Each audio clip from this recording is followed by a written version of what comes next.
Hi, my name's Ben Keyline and welcome to the Star Wars Tour. Basically, I want to take you back in time to time a long time ago in a galaxy far, far away. Basically, the year was 1977.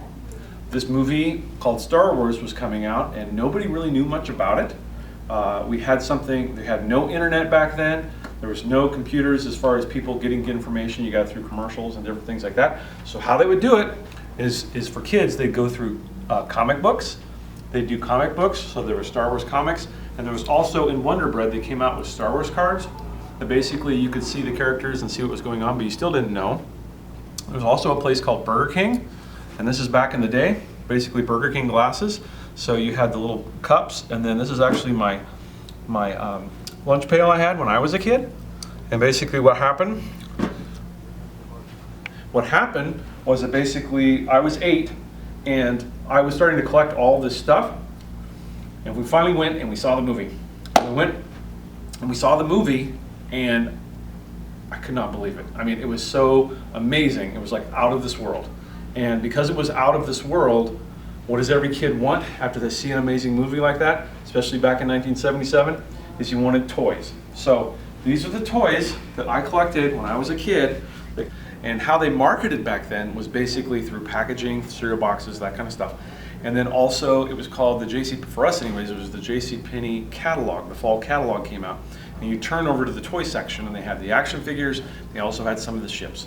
So the big ones from 1977 were this actually original collector's kit. It was basically Luke Skywalker and Han Solo, Obi-Wan, Stormtrooper, you had C-3PO, you had Chewbacca, Darth Vader. Those were all the big ones. Those are the original core toys, and they were so exciting to get. The big toy was actually the Millennium Falcon. It was a huge toy for that time period.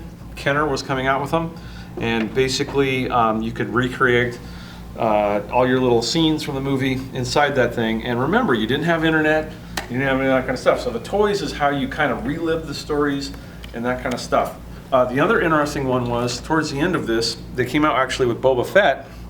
They came out with Boba Fett in that time period, and what was weird was he wasn't in the movie. So you're kind of curious, who in the world was that guy? Why was his name Boba Fett? It was like a big mystery. And then also, these were the two ships that were really popular then. It was actually the X-Wing, and then also the TIE Fighter, right? And the big deal with the TIE Fighter was you could actually, if you were playing with it and flying around, you could actually blow the wings off. They go flying off. That was a really high-tech thing for that era.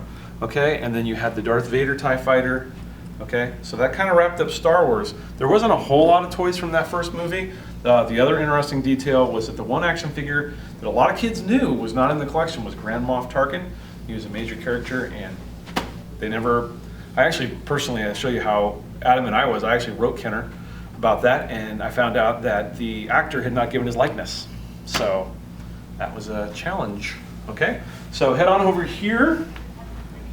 We've got, this is the toys from Empire Strikes Back.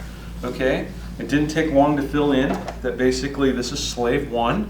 This is Slave One, which was Boba Fett's ship. Okay, we have the frozen and carbonate Han Solo.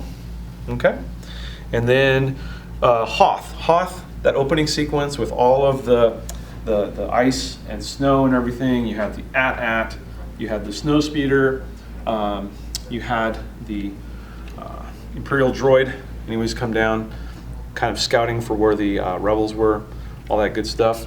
My favorite, I knew this was important at the time too, actually, the Twin Pod Cloud Car was actually kind of a rare find, and not too many kids actually got that. It was kind of a limited release, and anyways, probably a cool looking ship. So Twin Pod Cloud Car. And then over here, we actually have the collector's coins that were coming out. And then Where'd you get the coin? How did you get the coins? Well, the coins, you could either get them, they were bundled with the characters, or you could actually, in my case, I bought the whole set. You could buy the whole set, and they're all hand sculpted of all the different characters, and they actually explain all the different characters on the back. They're officially certified from the Mint characters. Then you have, these are the characters from Empire Strikes Back, and we also have a little Yoda here if you can see him. Anyways, he was a very popular character. It was very interesting to find out he was the Jedi Master after this big mystery and everything. And then the other one was, this is a big deal, is I thought about this when I went back in time, was basically the collector's cards.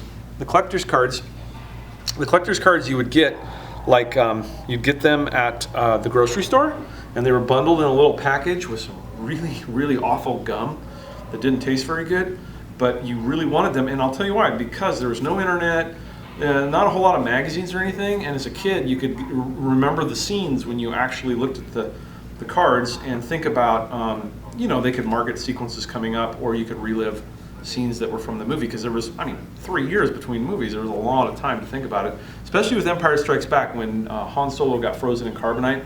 Oh my goodness. I mean, it was a cliffhanger. You're wondering, is he alive or dead? I mean, it did take you long to stick things in a freezer and know things were going to last forever. And for a kid to wait for 3 years to find out what happened to him was kind of crazy. So, anyways, coming over here, and then a few more things. We've got basically, now, there wasn't a whole lot of video games back then, fairly limited. And so how most people play their games is through board games. So Kenner actually, again, came out with a Star Wars board game. This is actually clear back to the original movie. Okay, and I thought it was a pretty cool game because actually you took, and you had Han Solo and Chewie on one, and Princess Leia and Luke on the other, and you kind of broke apart going through the Death Star part of it. Then you come together in the Millennium Falcon, you had to get together. Then you had to trip your way through these TIE fighters and get to the Rebel base. So anyways, you did it all through spinning, through this little spin thing here, and notice it's still functioning, which is its own miracle. Okay? Then come on over here, we have the actual toys from Return of the Jedi. And I guess things to note were these guys were very, very popular, the famous little Ewoks. Okay?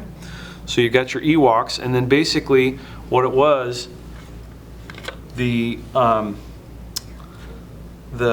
started actually coming out with these little cloth capes on the characters and different things. It was like the characters were getting a little, for that time anyways, getting a little more sophisticated with their production. The Imperial Guards, basically, cloth again, kind of cool. They had done that kind of plastic stuff before. So anyways, now they're actually coming out with cloth and that kind of stuff. Okay? And then come over here, okay? And we have the ships from Return of the Jedi. Now, a big deal was you actually had this guy named Jabba the Hutt. Okay? So this is his little toy here. Okay? So this is Jabba. He's got his characters and everything. Okay? And basically underneath him in the movie was the Rancor monster. That's the guy you see right here. Okay? So the Rancor got taken out by Luke Skywalker, and then we thought a little funny thing in the movie was this guy right here. He got a whole action figure for himself, and really all he did was he was the owner of the Rancor monster, and he cried. That was his big scene in the movie, which was kind of interesting. So anyways, a whole character off of somebody who cried, yet in Star Wars they couldn't give Grand Moff Tarkin a figure. It was kind of interesting. So anyways, TIE Interceptor, got the TIE Interceptor.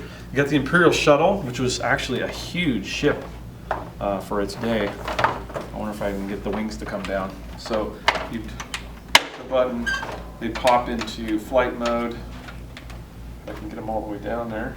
Anyways, they'd come down and then you pop them back up and then land him. Okay? And then the Gamorrean Guards. Okay? Those are kind of a popular action figure. And anyways, the masks were pretty scary in the movie, scared a lot of kids, but he was one of the popular characters. Okay? And anyways, the A-Wing, and then also the B-Wing, which, if I remember right, you actually adjust an engine, and it actually turns into the B-Wing. Flies around. I gotta pop up the landing gear there, and you fly this thing around, and then the whole ship actually float around this cockpit. Right, so you can see the cockpit rotate. It actually rotates around and shoots, which is kind of cool. So, pretty complex little toys. Gotta recoil them here. And then you put the landing gear down. And then pop it back. And of course, you guys all recognize the speeder bike and the AT-ST. Anyways, those were big characters in that movie. So, anyways, that's my little Star Wars collection. Hope you enjoyed the little tour. I collected, I don't know, for about 10, 12 years, and kind of grew up with this stuff. I went from 8 to, I won't admit my age, it's almost embarrassing, but I collected everything I could